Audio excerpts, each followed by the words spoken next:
The neighbouring villages of Clough and Loughinisland in rural County Down are little more than 5 minutes apart.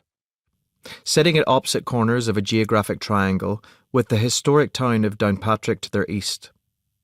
Running between the two villages is a straight, wide road that facilitates locals and foreigners alike as they travel south for the beaches, golf courses and mountains of South Down. On the summer evening of the 18th of June 1994, a red Triumph Acclaim car sped north out of Clough on this very road. The three occupants knew the car was somewhat unreliable, but they didn't have a choice. It was a vehicle that had been supplied for this journey. A murderous journey.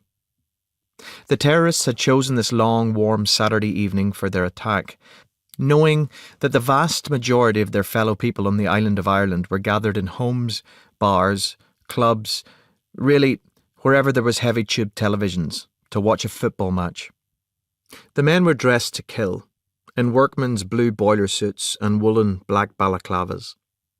For one of the men in the Triumph in particular, the act of killing had become the core focus of his life.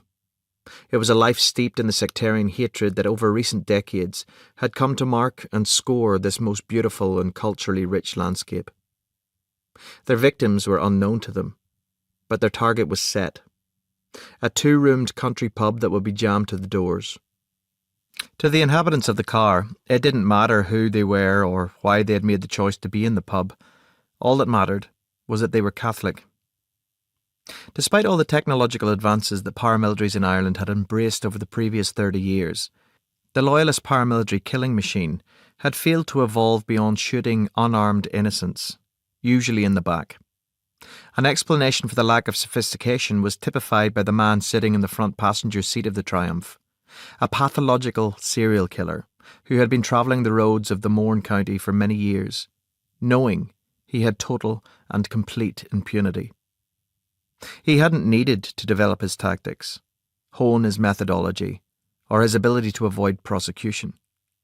In his personal war on his neighbours, near and far, he was rewarded for his action by the very fact that he was free to do so, to carry on killing at will.